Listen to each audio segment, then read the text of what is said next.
fact that we have to pay higher salaries and benefits and so forth. Next is Green Bay, Wisconsin. You can see the rest of the segment in the C-SPAN video library. Go to cspan.org. Also, we are taping House Speaker John Boehner's briefing.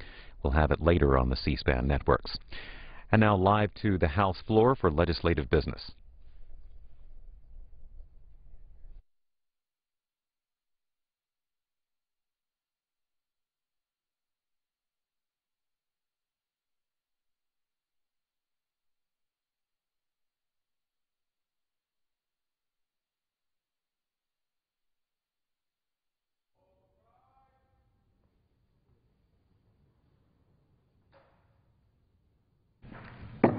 House will be in order. The prayer will be offered by the guest chaplain, Reverend Jesse Regis, San Jose Catholic Church, Saipan, Northern Mariana Islands.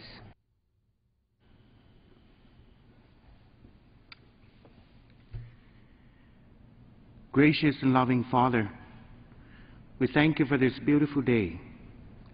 We ask you to send your Holy Spirit of good counsel and fortitude to all who make the law. Enlighten their minds and their hearts to be moved with compassion and to be conducted in righteousness and be eminently useful to your people over whom they represent. May they have the courage to promote peace and harmony and bring us the blessing of liberty and equality. We make this prayer through Christ the Lord. Amen.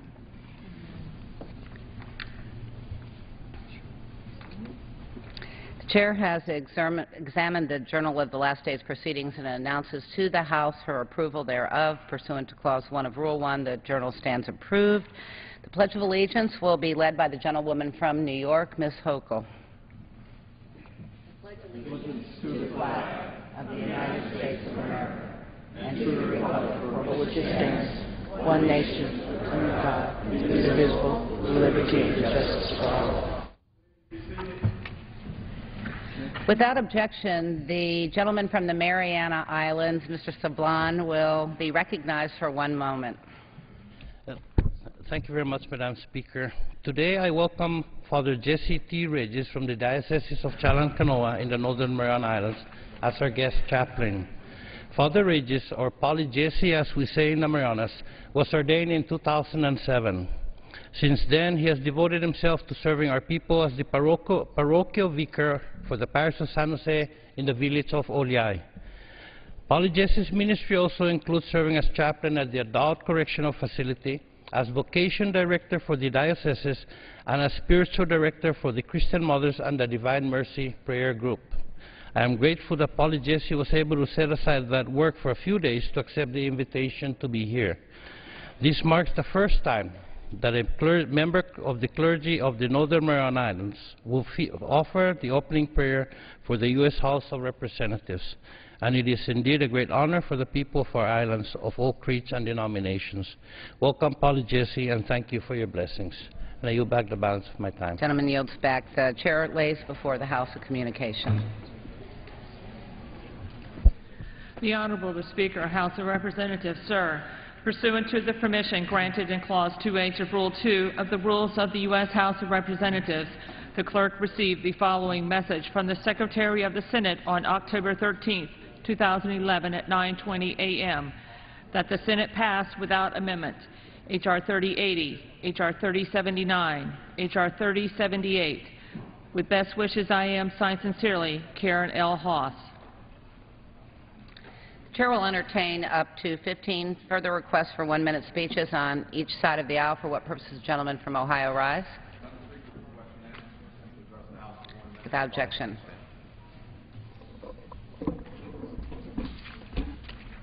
Madam Speaker, last week we witnessed shocking hypocrisy from President Obama. His Justice Department filed a lawsuit, a frivolous lawsuit, to block the state of Alabama from enforcing a law that would keep illegal immigrants from taking American jobs. Now, in the lawsuit, Mr. Obama's lawyers claimed that the law would expose those who authorities suspect might be here illegally from, and I quote, new difficulties in routine dealings. Now, keep in mind, this is the same Obama administration that is strangling small businesses with job-killing regulations. And because of Barack Obama, virtually every small business in America is now facing new difficulties with routine dealings. The people I represent are beyond frustrated with Washington politicians that are slow to protect America's businesses, yet quick to sue over a law that would help American citizens get jobs. Americans have given up on their leadership. So here's a message for President Obama. Stop targeting small businesses and let these job creators get back to doing what they do best, create jobs. The gentleman's time has expired, and the chair would remind all members to refrain from engaging in personalities toward our president. For what purpose does the gentlewoman from New York rise? Without objection.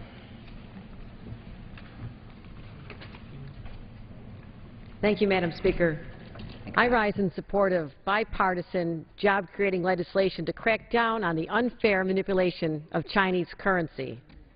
Businesses in my district like Pyrotech and I2R Element are ready to lead the resurgence of American manufacturing, but these businesses are competing on an unlevel playing field. For far too long, China has gotten away with manipulating its currency to make Chinese exports to America cheaper and American exports to China more expensive. There is overwhelming bipartisan support to hold China accountable. We level the playing field. I would put my team against any team in this world, second to none. The Currency Reform for Fair Trade Act would enhance our economic security, it would enhance our national security, and it would help create over 1 million jobs here in America. I call on the leadership of this House to bring this legislation to a vote, and I call on all of my colleagues to support it. Thank you, Madam Speaker. I yield back the balance of my time. Gentlewoman's time has expired. For what purpose? Gentleman from Arkansas rise. Without objection. Madam Speaker, I rise today to speak on the important role that John 3:16 Ministries plays in the lives of recovering addicts in the 1st District of Arkansas, which I'm privileged to represent. John 3:16 Ministries is a nonprofit faith-based recovery center located in Cord, Arkansas, that offers men an opportunity to overcome their addictions through faith and service to others. This organization was founded by Brian and Beverly Tuggle, who were inspired to open a spiritual boot camp for addicts after Brian sought help for his own addictions years earlier at the New Beginnings Ministry. John 3:16 Ministries took their first resident on May 5, 2003, and has been helping men struggling with addiction ever since. Residents receive lodging, are taught skills to help them become more productive citizens in their community, and are encouraged to enroll in classes offered through the local community college. Most importantly, residents of John 3:16 Ministries are given an opportunity to heal physically and spiritually.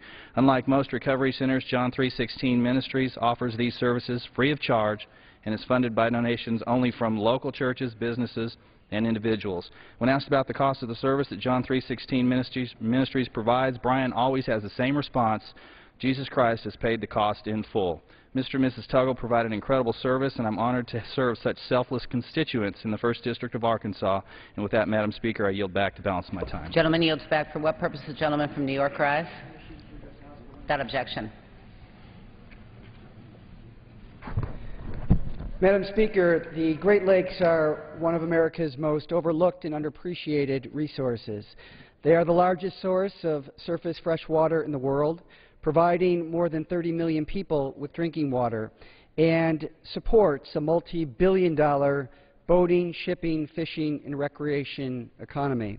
The Great Lakes fishery alone generates $7 billion in economic activity and directly supports 75,000 jobs.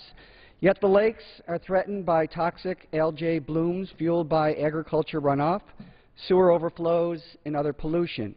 Lake Erie, in particular, as the shallowest of the lakes, is exceptionally vulnerable to excess nutrients and phosphorus. According to a recent report by the National Wildlife Federation, this summer, Lake Erie saw the most severe algae blooms since the 1960s. Madam Speaker, the Brookings Institution reports that every dollar invested in Great Lakes restoration results in $2 in return in the form of increased fishing, tourism, and home values. This program is cost-effective, and I urge Congress to reject cuts to Great Lakes restoration. I yield back the balance of my time. Has expired. For what purpose? Gentleman from Arkansas rise. Seek unanimous consent to address House for 1 minute, advising my remarks. Without objection. Madam Speaker, I rise today to honor the life and legacy of Arkansas's 5th Congressman, Colonel retired Raymond T. Reed, who passed away last weekend at the age of 90.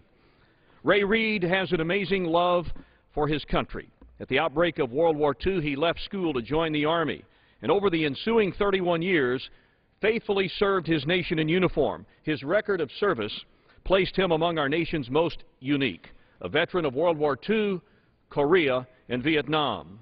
And Madam Speaker, as if his distinguished military service was not enough, Ray Reed came to Capitol Hill and served a quarter-century on the staffs of John Paul Hammersmith, Tim Hutchinson, and Asa Hutchinson, where upon his retirement he earned the nickname of Arkansas's 5th Congressman. Ray Reed was an institution. He enjoyed a long and adventurous life. Married to his sweetheart Jean for 51 years, he was the father of 4, the grandfather of 6, and the great-grandfather of 2. I am honored to acknowledge the dedicated service of this great American hero, and I yield back. Yields back. For what purpose? Gentlewoman from Ohio rise. Without objection. Thank you, Madam Speaker. Madam Speaker, I rise today to address the need to keep good-paying jobs in America. I voted no on the trade agreements passed in this House last night. But in that same vote, I voted yes for American jobs. I voted yes for jobs on American soil. I voted yes for human rights and yes for labor protections. The trade agreements will cost us jobs at a time when we should be investing in America, and they will lead to further decline of the middle class. These agreements are toxic for Ohioans who work in manufacturing and other sectors. The U.S.-Korea trade agreement alone will cost almost 160,000 jobs in this country in the first 7 years. Stand with me for the middle class and against shipping jobs overseas. I yield back. Gentlewoman yields back. For what purpose? The gentleman from Texas rise. Request permission to address the House for 1 minute. Without objection. Madam Speaker, when I meet with businesses across southeast Texas, their message for the federal government is clear: back off. Over 14 million Americans are unemployed because companies are not hiring. Companies are not hiring because of the uncertainty in the economy. The federal government red tape and high taxes and unnecessary regulations are crippling job creators and adding to the uncertainty. America has become an unfriendly place to do business, so businesses are either not hiring or they move out of the country. The Judiciary Committee will soon vote on the REINS Act. I support this bill because it says that Congress must approve every major rule proposed by the executive branch before it can be imposed on the American people and American companies. So the EPA's dust regulation, among several, would be no more. It is the responsibility of Congress to rein in the administration's runaway regulators. That is how we get America back to work. The federal government cannot create jobs, but its self-inflicted over-regulation is destroying jobs. It's time to end the out-of-control federal regulation terror on American businesses, and that's just the way it is. Gentleman's time has expired. For what purpose? The gentleman from Connecticut rise. Without objection. Madam Speaker, 2 days ago, the United States Senate, the Republicans in the United States Senate unanimously decided to not bring for consideration the jobs bill. I don't understand the workings of the United States Senate, and I don't understand the logic behind that decision, but I do understand why, on a good day, the approval ratings of the United States Congress are 12%. Maybe the bill wasn't perfect. The only justification for not bringing the jobs bill today is because you've got a better bill. So I asked the Senate, and I asked the leadership of this House. There's 14 million Americans who today need a job. So if the bill's not perfect, that's fine. Let's make it good. But let's do it today. The American people cannot wait on the politics of this institution. Let's bring a jobs bill to the floor today. With that, I yield back the balance of my time. The gentleman yields back. For what purpose? The gentlewoman from New York rise. Without objection. Madam Speaker, on September 14th, 2011, this year, Mark Prozachik from Hopewell Junction, New York, sent the following letter to me, and I quote, "Dear Congresswoman Hayworth, I have been unemployed for over 18 months, and my unemployment insurance ran out. reducing my eligibility for extended benefits. You'd think I would be fuming mad and demanding the government make companies hire me. But no. Instead, I'm against President Obama's jobs bill. It is guaranteed to add to the country's bloated debt. It will require taxes to be raised. It will waste money training people when there are many with the skills who are unemployed. And, Mr. Prozachik, I think you're absolutely right. Spending more of your hard-earned dollars or anybody else's on projects like Solyndra or other efforts that unfortunately have not grown our economy will not work. I commend the Senate for rejecting a jobs bill that was a job-killing bill. We in the House majority have passed bills throughout this year, joined often by our Democratic colleagues, that will grow jobs, that will revive our economy, and I urge all of our colleagues in the Senate to pass that agenda immediately. Thank you, Madam Speaker, and I yield back. Gentlewoman's time has expired. For what purpose? Gentleman from California rise. Without objection. Madam Speaker, as Hispanic Heritage Month comes to a close, let us all take a moment to celebrate the Hispanic community and their contributions throughout the United States. The story of Hispanic Americans is truly the story of America and all its groups. Their dream is the American dream. In America, if you work hard and play by the rules, dream big, there is absolutely no limit to what you can achieve. Hispanics have succeeded in every walk of life, and the success of their community strengthens the very fabric of our nation. Let us all recommit ourselves to working on issues important to the Hispanic community, which, after all, are the same issues important to all Americans: creating good jobs, expanding access to higher education, and mending our broken immigration system. When we reflect upon America's history, we are a nation of immigrants from the past and present. Let us work together today as Democrats and Republicans so that every citizen in America can achieve the American dream. I yield the balance of my time. Gentleman yields back. What purpose does the gentleman from Texas rise? Without objection. Madam Speaker, in my district and across America, mortgage fraud is a serious crime that's hurt homeowners, businesses, and the economy. The exact amount of losses attributed to mortgage fraud is unknown, but some estimates state that $10 billion in loans were originated with fraudulent applications in 2010. Major contributors to mortgage fraud are carried out by non-resident aliens and illegal immigrants. HUD's Office of Inspector General noted that one loan officer gave fraudulent documents to undocumented immigrants in order to obtain FHA-insured mortgages. HUD then realized $3.2 million in losses. To correct this problem, I have introduced H.R. 695. The purpose of my bill is to cut down on such waste. It does so by requiring E-Verify checks with mortgage applications where the mortgage is guaranteed by an agency of the federal government. This will help stop the fraud in our mortgage system. Please join with me in ending this mortgage fraud and help me support H.R. 695. Yield back. Gentleman's time has expired. For what purpose does the gentlewoman from California rise? Without objection.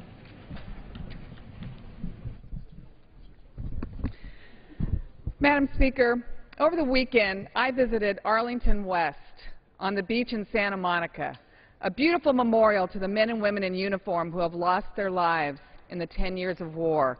As I walked through hundreds of crosses in the sand, marking the lives of thousands of young people who've given their everything they had to give on the weekend that marked the 10th anniversary of the start of the war in Afghanistan, I held these heroes and their families in my thoughts and my prayers.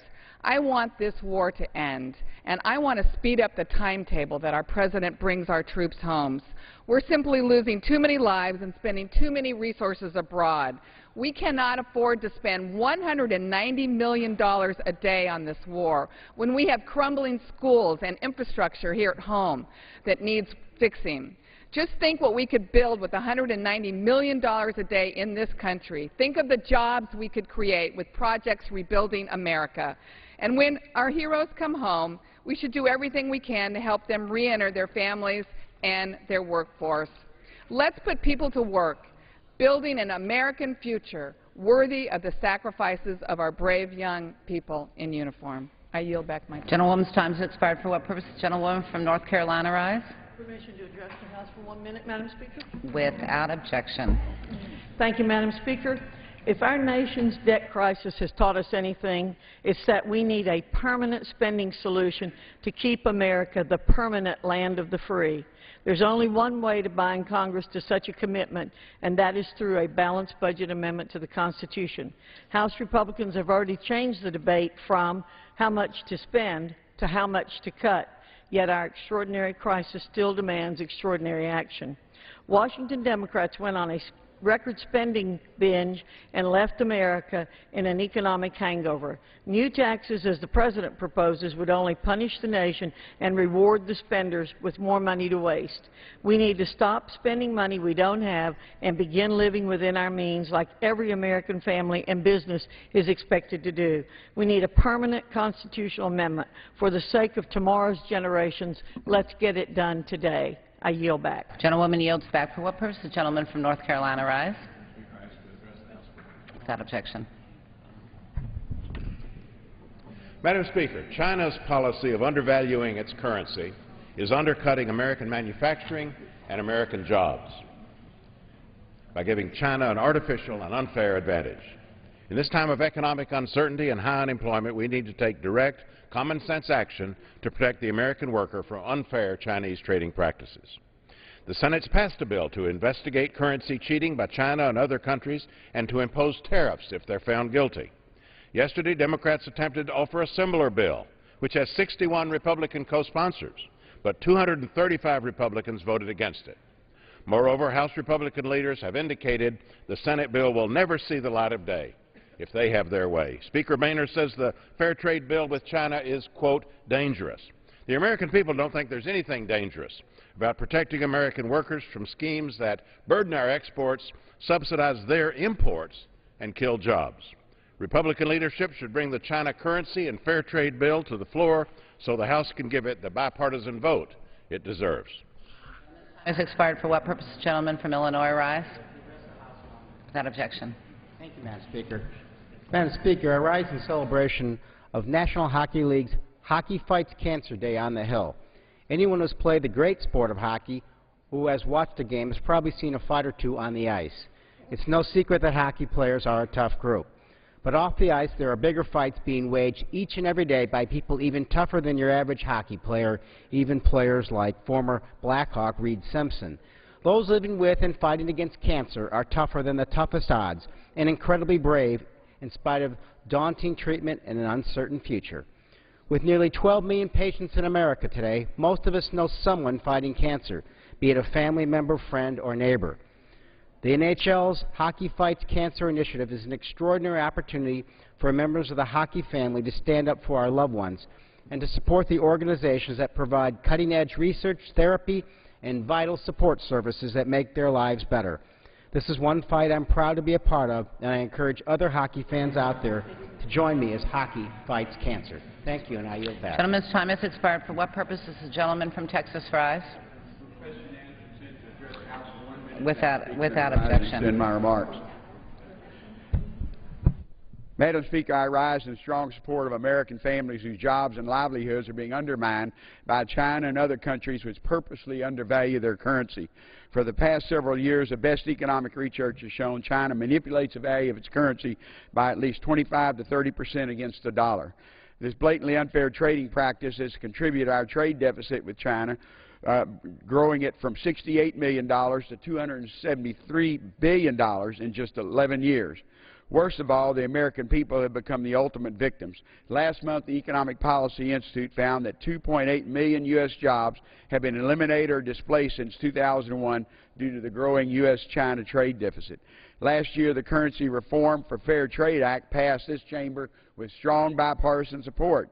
Yesterday, unfortunately, the new House majority voted nearly identical legislation down. The Currency Reform for Fair Trade Act has been supported by members on both sides of the aisle and give this and any administration the authority to take countervailing measures against currency manipulators like China in support of hardworking Americans. We need to change that, Mr. Speaker, and I yield back my time. Gentleman yields back. For what purpose the gentleman from Colorado rise? Without objection. Thank you, Madam Speaker. And the best way to reduce the debt that this country has is to put people back to work. When they're back to work, they're paying their taxes and they're not getting unemployment. We need to get everybody in this country working. And the President proposed a bill called the American Jobs Act that does just that. It focuses on innovation, American innovation and ingenuity, focuses on education, our community colleges and our K through 12, and it focuses on rebuilding this country's infrastructure, our roads, our bridges, our energy system. But you know what happened over in the Senate yesterday or the day before? Every single Republican voted against this. That bill has Republican ideas and Democratic ideas, but every single Republican voted against it. We need to put the people in this country back to work. We don't need to be playing politics about the White House 13 months out from the election. That American Jobs Act needs to be passed, and it needs to be passed right now. Thank you, Madam Speaker. I yield back. Gentleman's time has expired. For what purposes, gentleman from New Jersey, rise? Madam Speaker, I ask to address the House for 1 minute and to revise. Without objection. Madam Speaker, this year a number of states are taking steps to make it more difficult for citizens to register to vote, to limit early voting, and to require photo IDs at the polls.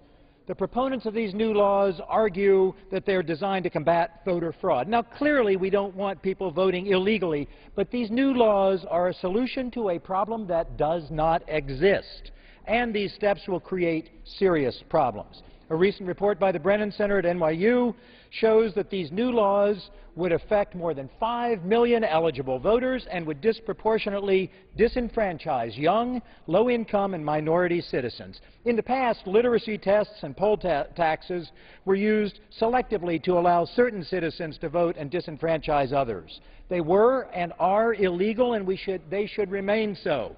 So we must oppose 21st century poll taxes, which seek to suppress the vote of eligible voters and deny them their constitutional rights and weaken our democracy. Gentleman's time has expired. For what purposes, gentlewoman from Florida, rise? Oh, California, rise. Sorry. Address the House for 1 minute. Without objection. Thank you. Madam Speaker, you know, there's a strange thing that's going to be happening on this floor in just a little while. We should be focusing like a laser on jobs and strengthening the middle class. But instead, the majority is bringing forth a measure, the Protect Life Act. It's a measure coming before this body which, quite honestly, members have had a chance to express themselves on numerous times. This does not create jobs. And what's ironic about it is this Protect Life Act is actually putting the lives of women at risk. I really don't think that the American people feel that right now, today, that this is the highest priority for our country. Our highest priority is finding jobs for people in our country, not taking away life-saving care from women. Time has expired. For what purpose does the gentlewoman from Florida rise? Without objection. Thank you, Madam Speaker. I rise today to voice my opposition to H.R. 358. When I speak with women in my district, they are concerned about finding a job, keeping their home from foreclosure, or putting food on the table. What they do not ask for is their constitutional rights to be threatened or their health to be endangered. Yet this bill does just that. Rather than focus on continuing to rebuild our nation's economy, the Republican majority is focusing their time on, once again, seeking to limit women's access to reproductive care. I'm particularly troubled that this bill, the Protect Life Act, actually does just the opposite. This bill would override core patient protections and allow hospitals to legally refuse life-saving treatment to women, thus allowing them to die in a hospital despite their treatable condition. This extreme legislation is dangerous to women's health and does nothing to address the jobs crisis facing American families. I urge my colleagues, if they truly want to protect life, to vote against this bill. I yield back the balance of my time. Gentlewoman yields back. For what purposes, gentlewoman from Illinois, rise. Without objection. I rise today to issue a warning to America's seniors and working families top Republicans are still trying to privatize Social Security. The GOP budget chairman, Paul Ryan, author of the budget that ends Medicare and increased health costs for seniors, admitted he views Social Security as a Ponzi scheme.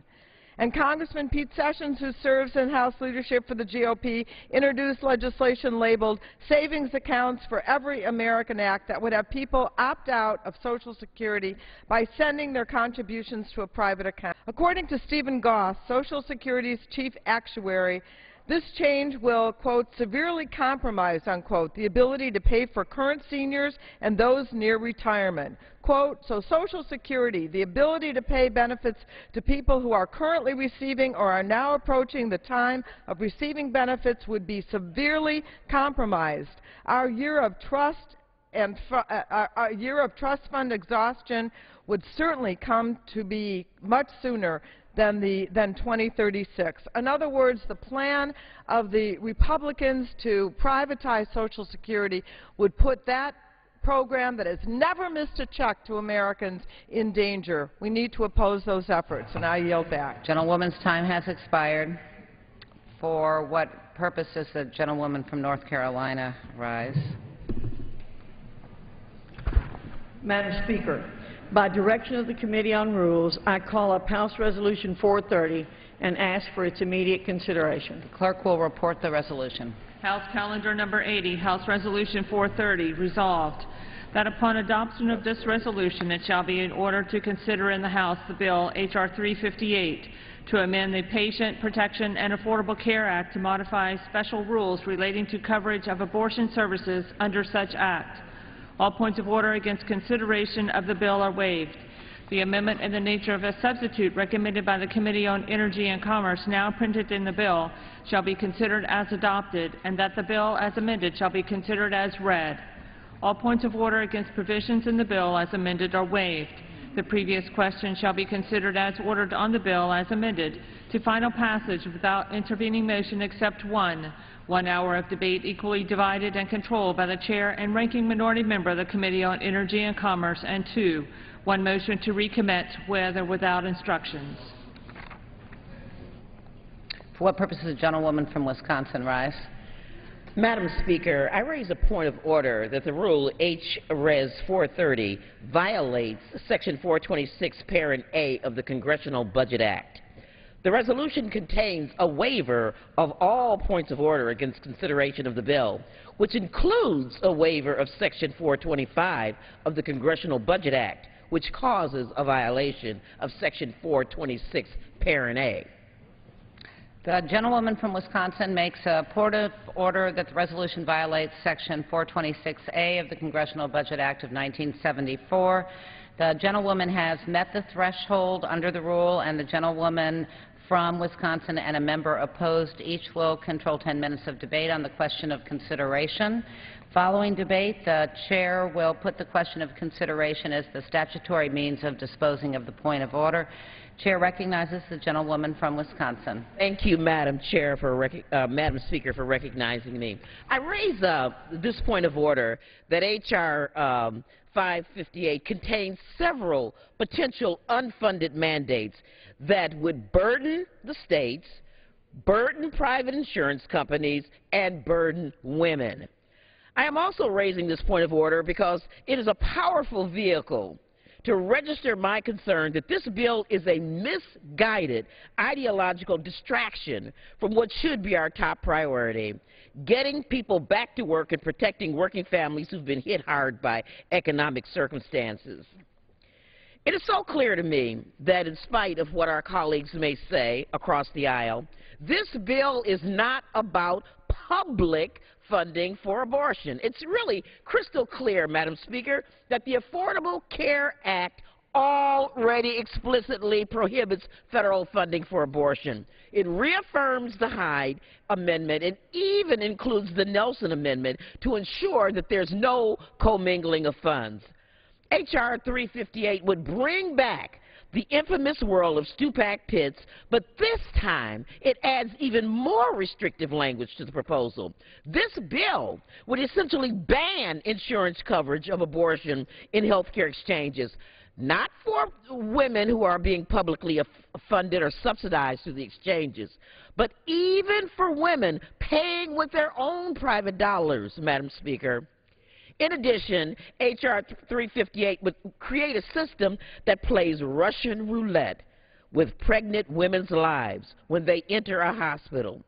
This would mean that any hospital could refuse to perform an emergency abortion even if a woman would die without it, without violating the federal law designed to prevent people from being denied emergency medical care. It goes even further by paving the way to allow states refusal laws that are not limited to the provision of abortion services, but to anything that would be considered controversial.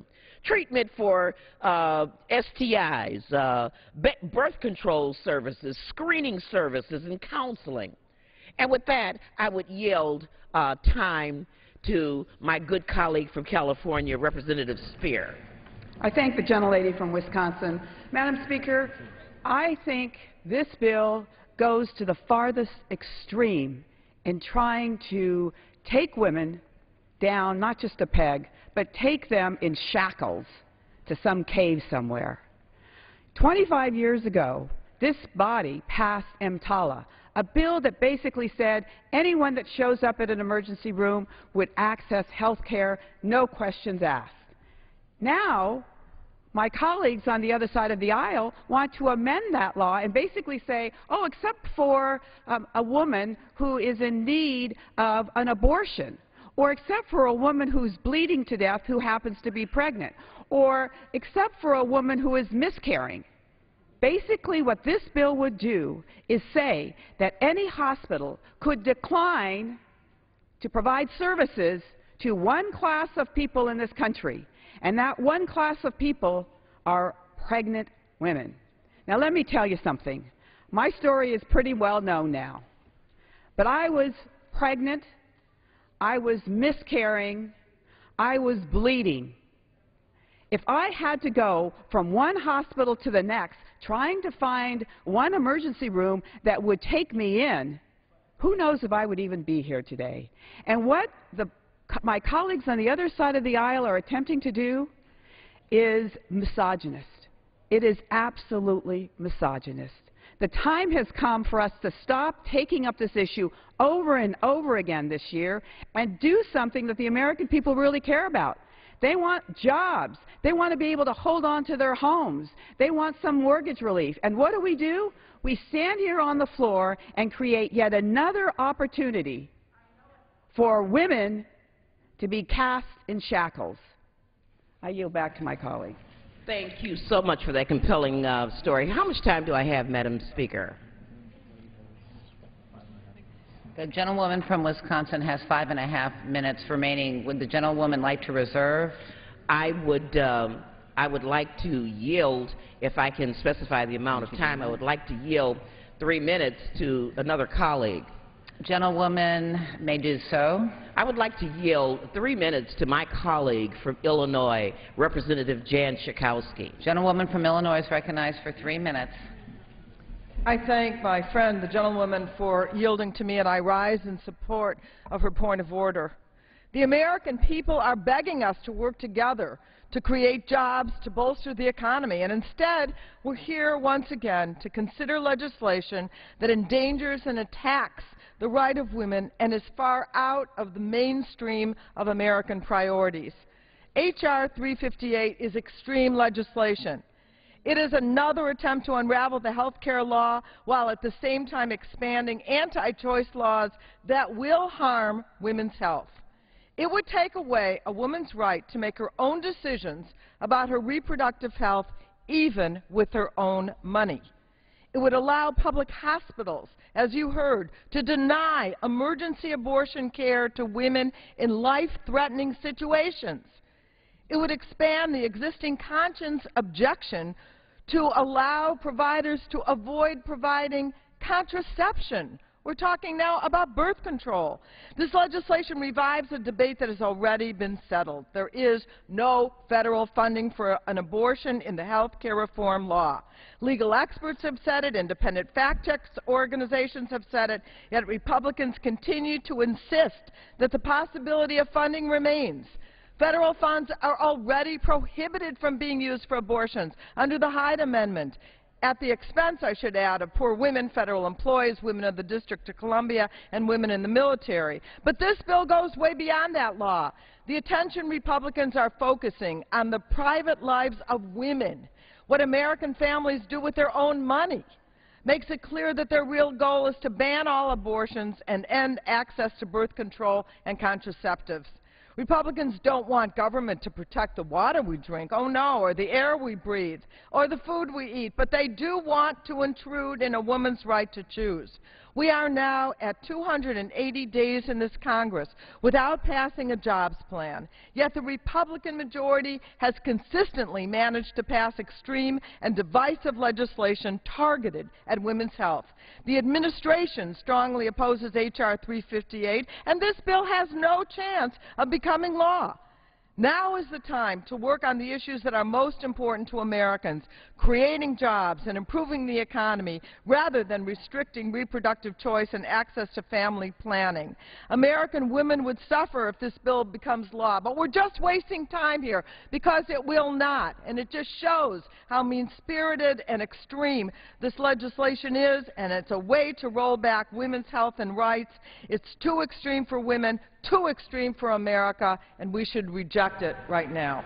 I yield back. Gentlewoman yields back. Thank you, Madam Speaker. I would like to reserve the balance of my time. Gentlewoman reserves the balance of her time. How much time do I have? For what purposes does the gentlewoman from North Carolina rise? Madam Speaker, I rise to claim time in opposition to the point of order and in favor of consideration of the resolution. Gentlewoman from North Carolina is recognized for 10 minutes. Thank you, Madam Speaker. The question before the House is, should the House now consider H.Res. 430? While the resolution waives all points of order against consideration of the bill, the committee is not aware of any points of order. The waiver is prophylactic in nature.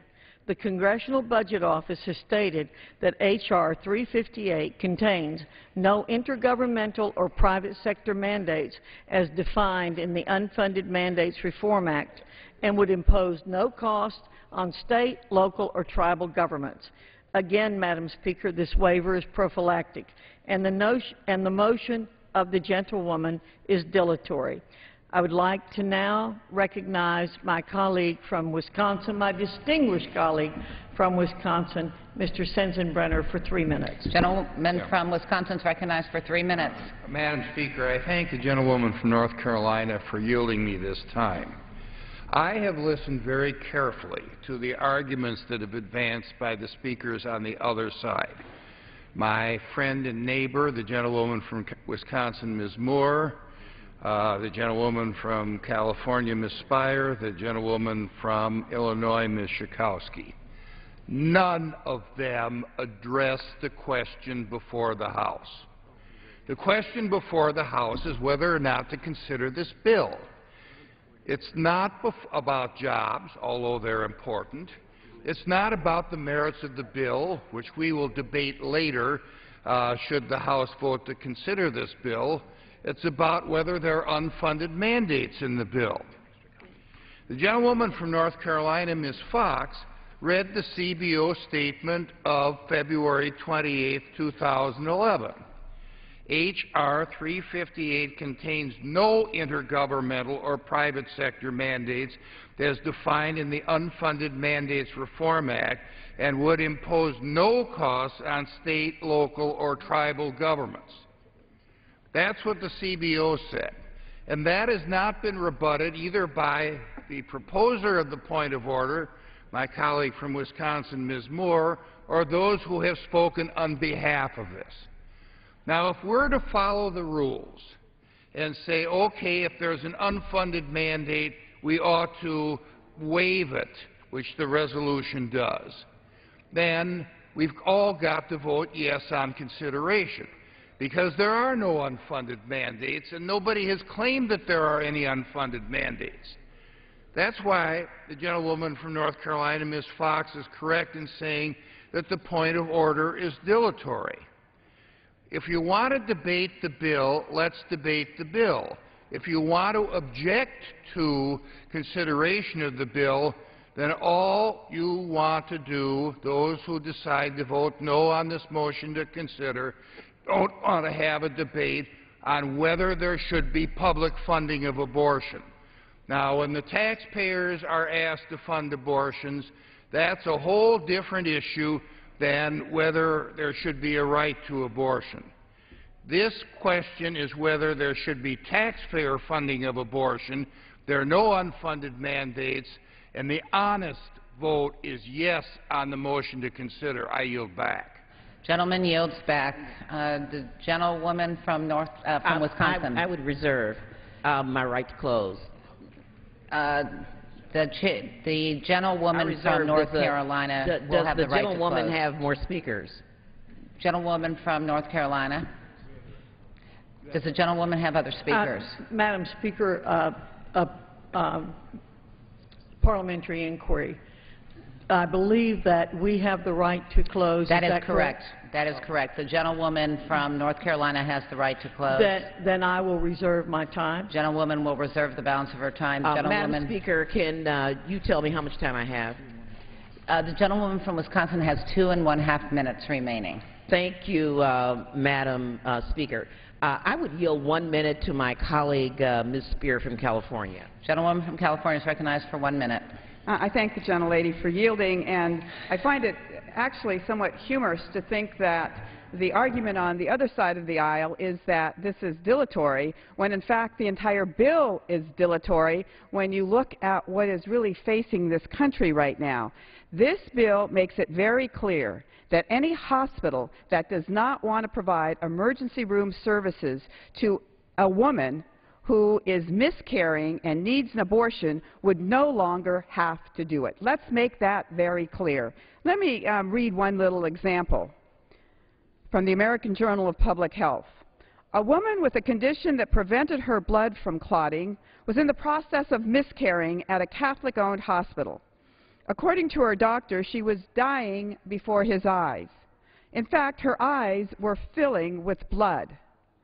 But even though her life was in danger and the fetus had no chance of survival, the hospital wouldn't let the doctor treat her by terminating the pregnancy until the fetal heartbeat ceased. I yield back. 15 seconds. You yield back. Thank you, Madam Speaker. Well, I can tell you this bill does waive the health and lives of women if the point of order is not found to be in order. To sum it up, H.R. 358 is incredibly divisive. It takes away comprehensive health coverage from women, and not only eliminating the protections they currently have right now, but going even further than current law and completely undermining women's health. At a time when the majority should be using its tremendous power to create jobs and turn the economy around, the majority is using its power to turn on women. And with that, I yield back the balance of my time. Gentlewoman yields back the balance of her time. The gentlewoman from North Carolina. Thank you, Madam Speaker. Madam Speaker, I find it unbelievable that our colleagues across the aisle could make the comments that they are making today. H.R. 358 takes away no protections from women in this country. It takes away no rights of women. It is not extreme. 77% of the people in this country are opposed to taxpayer funding for abortions. What H.R. 358 does is to say we are going to make it absolutely certain that we are not going to use taxpayer funding to pay for abortions, even under what has become known as Obamacare. This bill does not go beyond the pale, as our colleagues have said. It is not outside the mainstream. It is our colleagues across the aisle who are outside the mainstream. They represent 25% or 23% of the people in this country who do want to see taxpayer funding for abortions. They are outside the mainstream. And talk about dilatory. This whole point of order is dilatory. It is an effort on their part to simply bring up issues that are irrelevant, and in many cases the points made are not true. They are the ones who are wasting time. They talk about what we should be dealing with the jobs bill. Well, Madam Speaker, let me point out to our colleagues across the aisle that not a one of them who spoke today, not a one of them who gave 1 minute on the jobs bill have cared to be co-sponsors of the jobs bill. The jobs bill, which President Obama has been asking the Congress to pass, was defeated in the Senate. It was introduced in the House by one member, and he put on the bill by request. That means it was a courtesy to the President. No other member across the aisle has chosen to co-sponsor that bill.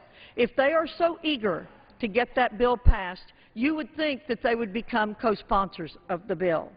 We are doing a lot on our side of the aisle to create jobs. We are doing our best to reduce spending and to reduce rules and regulations, and that will create jobs in this country. Additional spending by the federal government doesn't create jobs. We know that from the stimulus bill that was passed in 2009. And for my colleagues across the aisle who say that this is a misogynist bill, nobody has ever fought more for the rights of women than I have. But 50% of the unborn babies that are being aborted are females. So the misogyny comes for those who promote the killing of unborn babies. That's where the misogyny comes in, Madam Speaker. It doesn't come in from our trying to protect taxpayers' money from being spent on killing unborn children. Madam Speaker, in order to allow the House to continue its scheduled business for the day, I urge members to vote yes on the question of consideration of the resolution, and I yield back the balance of my time. Gentlewoman yields back. All time for debate has expired. The question is, will the House now consider the resolution? Those in favor say aye. Aye. Those opposed, no. No. In the opinion of the Chair, the ayes have it. The question of consideration is decided in the affirmative.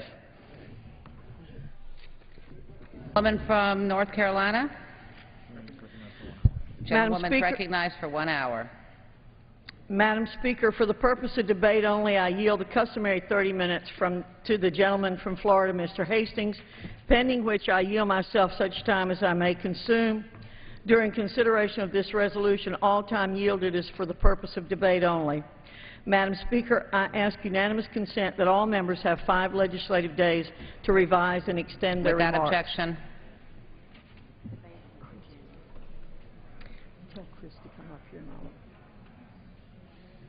Madam Speaker, House Resolution 430 provides for a closed rule providing for consideration of H.R. 358, the Protect Life Act.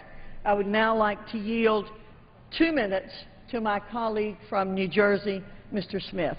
Gentleman from New Jersey is recognized for 2 minutes. Thank you, my good friend, for yielding. And Madam Speaker, the Protect Life Act, authored by Chairman Joe Pitts and Dan Lipinski, ensures that all the elements of the Hyde Amendment applies to all the programs that are authorized and appropriated in Obamacare.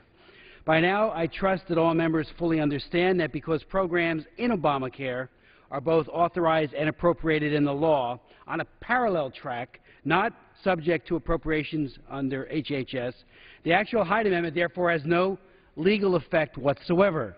Hyde only affects labor HHS programs, not the massive expansion of government-funded health care. Thus, Obamacare, when phased in fully in 2014, will open up the floodgates of public funding for abortion in a myriad of programs, including and especially in the exchanges, resulting in more dead babies and wounded mothers than would otherwise have been the case.